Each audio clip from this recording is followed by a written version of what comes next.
صبر کریں گے، ہم دعوت سے پیچھے ہٹنے والے نہیں ہیں۔ جب یہاں تک بات پہنچی تو گویا پیغمبروں نے ان قوموں کو مایوس کر دیا کہ ہم تو دعوت دیتے رہیں گے اور ہم پیچھے ہٹنے والے نہیں ہیں۔ تو پھر قوم نے سب سے بڑی دھمکی دی۔ وہ دھمکی کیا دی؟ وقال الذین کفروا لرسلہم، کہا کافروں نے اپنے پیغمبروں سے لنخرجنکم من ارضنا، اگر یہ بات ہے تو ہم تم کو اپنی زمین سے جلا وطن کر دیں گے، یہاں رہنے نہیں دیں گے، نہ یعنی کوئی صورت ہی نہیں رہے گی تبلیغ کی۔ او لتعودن فی ملتنا، یا تم ہماری ملت میں واپس لوٹ آؤ۔ تو دو ہی آپشن ہے تمہارے پاس، یا تو ملک بدر کر دیں گے ہم تمہیں، یا تم ہمارے دین کی طرف واپس لوٹ آؤ۔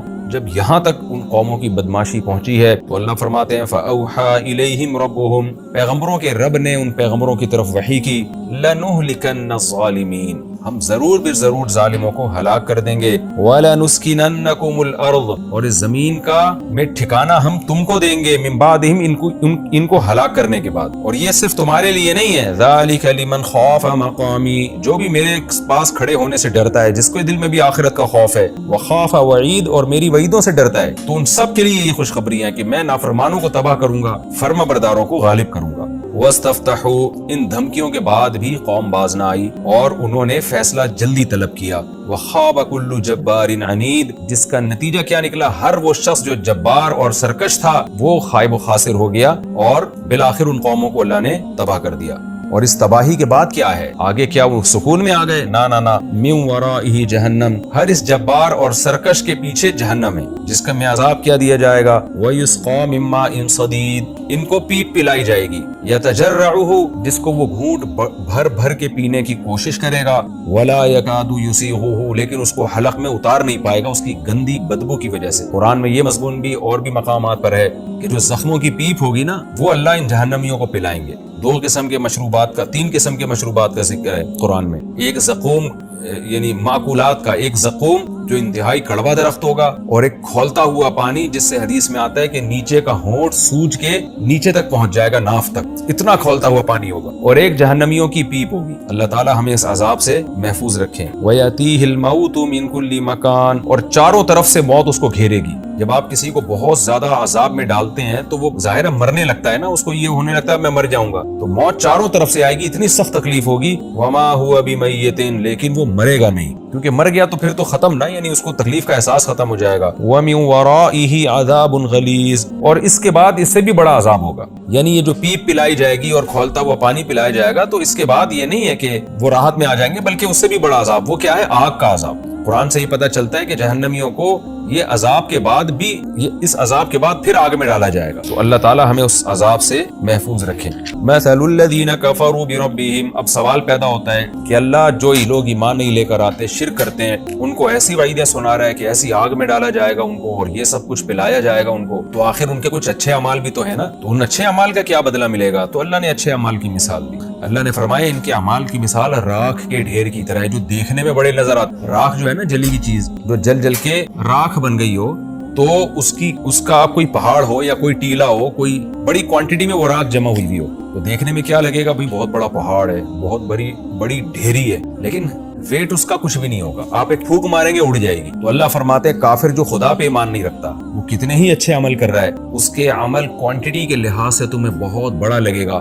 لیکن کوالٹی کے لحاظ سے اس کا اللہ کی نظر میں کوئی ویٹ نہیں ہے۔ جیسے ایک آدمی اپنے باپ کی نہ مانتا ہو، اس کا انکار کرتا ہو، محلے والوں کی خدمت کر رہا ہے، تو محلے والوں کی نظر میں تو اس کا عمل بڑا ہے، لیکن باپ کی نظر میں اس کی کوئی ویلیو نہیں ہے۔ تو جو اللہ کو نہیں مانتے، چونکہ آخرت میں ثواب یا عذاب وہ تو اللہ نے دینا ہے نا، تو جو اللہ ہی کا انکار کر دیں، جو سب سے بڑا محسن، سب سے بڑا خالق، سب سے بڑے احسانات اس کی آیات میں غور ہی نہ کریں، تو کتنے ہی اچھے ہو جائیں، اللہ کی نظر میں وہ اچھے نہیں ہیں۔ تو اس لیے اللہ نے فرمایا کہ کافر اچھا عمل کر ہی نہیں سکتا، اللہ فرماتا ہے اس کے اچھے عمل کا ہماری نظر میں وزن نہیں ہے۔ تو راکھ کا ڈھیر دیکھنے میں بڑا لگے گا، لیکن تیز طوفانی ہوا جب چلے گی تو اس کو تو ہلکی سی ہوا اڑانے کے لیے کافی ہے، تیز ہوائیں اس کا کیا حشر کریں گی؟ کچھ بھی باقی نہیں بچے گا۔ تو ایسے ہی قیامت کے دن جب کافر اپنے عمل کے وزن کو دیکھے گا نا، تو وہ اس کو یہ احساس ہوگا کہ میرا عمل دیکھنے میں بہت بڑا تھا، لیکن آخرت کی طوفانی ہوا نے اس عمل کے ڈھیر کو ایک دفعہ میں ختم کر دیا ہے، کوئی قدر نہیں اللہ کے ہاں اس عمل کی۔ تو یہ ایک تشبیہ ہے، مثال ہے، ورنہ اتنی بات قرآن و سنت سے بہرحال ثابت ہے، کافر اگر نیک عمل کرتا ہے تو اس کے عمل کا آخرت میں بدلہ تو بالکل نہیں ملے گا، لیکن یعنی بدلے کا مطلب جنت کی صورت میں، لیکن اتنی بات ضرور ہے کہ جو کافر بد عمل تھا اس کو عذاب زیادہ ہوگا، جو اچھا عمل کر کے گیا اس کو عذاب بہرحال دوسروں سے کم ہوگا، اتنی بات ضرور ہے۔ تو اللہ نے جو کہا نا کہ بالکل بے وزن کوئی اوقات نہیں ہے، وہ ثواب کے اعتبار سے، یعنی اچھے عمل کا جو انعام کی صورت میں بدلہ ملتا ہے جنت کی صورت میں، اس کے لحاظ سے وہ عمل اس کا زیرو ہے۔ ہاں یہ بات ضرور ہے کہ کافر اگر اچھے عمل کرے گا، انسانیت کی خدمت کرے گا، سخاوت کرے گا، جیسے حضرت ابو طالب نے نبی صلی اللہ علیہ وسلم کی بہت زیادہ خدمت کی، تو اس خدمت کا ان کو آخرت میں جنت کی صورت میں تو بدلہ نہیں ملے گا، لیکن صحیح احادیث سے یہ بات ثابت ہے کہ ان کو عذاب دوسرے کافروں کی نسبت کم ہوگا۔ ظاہر ہے اللہ کے انصاف کا تقاضا بھی یہی ہے کہ ایک جہنم وہ ہے جس میں ابو جہل ہوگا اور جس میں فرعون ہوگا، تو عام کافر اس جیسا برا تو نہیں ہوتا نا، وہ تو ظاہر ہے اس لیول کی انہوں نے بدماشیاں یا برائیاں نہیں کی ہوتی ہیں، تو اس لیے جہنم کے میں بھی درجات میں فرق ہوگا قیامت کے دن۔ اللہ فرماتے لا یقدرون مما کسبوا علی شیء، جو اعمال انہوں نے کیے ہوں گے ان میں سے کسی عمل پر بھی قدرت نہیں ہوگی۔ عمل کا مطلب عمل کا بدلہ، کیونکہ آخرت میں جو ہمیں عمل ملے گا وہ بدلے کی صورت میں ملے گا، تو اللہ کہتے ہیں اپنے عمل پر ان کو قدرت ہی نہیں ہوگی، عمل ان کے ضائع ہو چکے ہوں گے تو وہ اس کا بدلہ نہیں ملے گا ان کو۔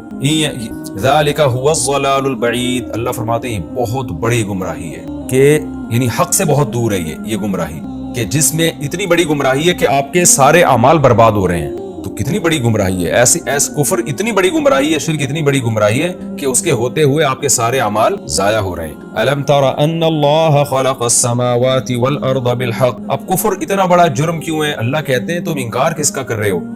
اس خدا کا، تو کیا دیکھتے نہیں ہو کہ اس اللہ نے آسمانوں اور زمینوں کو حق کے ساتھ پیدا کیا؟ کیا مطلب؟ کافروں کی بہت ساری قسمیں، کچھ اللہ کے منکر ہیں، کچھ اللہ کے ساتھ شریک کرتے ہیں، کچھ آخرت کے منکر ہیں، تو اللہ کہتے ہیں یہ تم کیسے انکار کر رہے ہو؟ یہ کائنات تمہیں یہ بھی بتا رہی ہے کہ خدا ہے، یہ کائنات تمہیں یہ بھی بتا رہی ہے کہ وہ اکیلا ہے، اور یہی کائنات تمہیں یہ بھی بتا رہی ہے کہ اس خدا نے اتنی بڑی کائنات کو بیکار پیدا نہیں کیا۔ اگر موت کے بعد دوبارہ زندگی نہیں ہے، انسان کی آزمائش نہیں ہے، تو پھر اس کائنات کو پیدا کرنے کا مقصد کیا ہے؟ تو اس کا مطلب تو محض اللہ نے انٹرٹینمنٹ کے لیے ایک چیز کو پیدا کیا ہے، تو ایسا نہیں ہے۔ اے مخاطب، کیا تو یہ جانتا نہیں ہے کہ اللہ نے اس آسمانوں اور زمینوں کو حق کے ساتھ پیدا کیا ہے، کسی حکمت سے پیدا کیا ہے، اور اس کو تم پر قدرت اتنی ہے؟ دیکھیں، دو وجہ سے ہمیں اللہ کی مان کے چلنا ہے۔ نمبر ایک، ہم حساب و کتاب کے لیے پیدا ہوئے ہیں، اپنی منمانی زندگی گزارنے کے لیے نہیں۔ دوسرا یہ کہ اللہ کو ہم پر قدرت بہت ہے، ہم اس کی نافرمانی کریں گے بچ کے نہیں جا سکتے، تو اگلی آیت میں اس کا تذکرہ ہے، ان یشاء یذھبکم، اگر وہ چاہے تو تم سب کو لے جائے یعنی مار دے، ویأتی بخلق جدید، اور ایک نئی مخلوق پیدا کر لے۔ جیسے اس نے انسان کو پیدا کیا اپنی قدرت سے، تو اس کو ختم کر کے دوسری مخلوق بھی پیدا کر سکتا ہے، تو تم کیوں خدا کی نافرمانی اور بغاوت پہ تلے ہوئے ہو؟ رہا یہ مسئلہ کہ اللہ ایسا کیسے کرے گا، یہ دوبارہ سے نئی مخلوق کیسے پیدا ہوگی؟ وما ذلک علی اللہ بعزیز، اللہ فرماتے یہ کام اللہ کے لیے کوئی مشکل نہیں ہے، لہذا یہ یقین کر لو کہ قیامت آئے گی، کیونکہ اللہ نے اس کائنات کو کسی حکمت کے ساتھ پیدا کیا ہے، آزمائش کے لیے، اور آزمائش جب ہی ہوتی ہے جب آخرت میں حساب و کتاب بھی ہو۔ وبرزوا للہ جميعا، اللہ فرماتے ہیں پھر وہ قیامت کا منظر کیا ہوگا؟ یہ سب کے سب لوگ اللہ کے سامنے حساب و کتاب کے لیے حاضر ہو جائیں گے۔ فقال الضعفاء، سب سے بڑا مقدمہ قوم کے لیڈروں اور ماتحت لوگوں کے درمیان چلے گا۔ غریبوں نے مالداروں کو فالو کیا، ماتحتوں نے اپنے افسروں کو فالو کیا، اور عوام نے اپنے سیاسی لیڈروں کو اور بادشاہوں کو فالو کیا۔ تو اللہ فرماتے ہیں جو جتنے کمزور ماتحت لوگ تھے وہ کہیں گے للذین استکبروا، تکبر والے لوگوں سے کیا کہیں گے؟ انا کنا لکم تبعا، کہ ہم تو تمہارے تابع تھے، ہمارے لیڈر غلط تھے تو ہم نے تو تمہیں فالو کیا ہے نا۔ فہل انتم مغنون عنا من عذاب اللہ من شیء، تو کیا تم اللہ کے عذاب میں سے کچھ بھی عذاب ہم سے دور کر سکتے ہو؟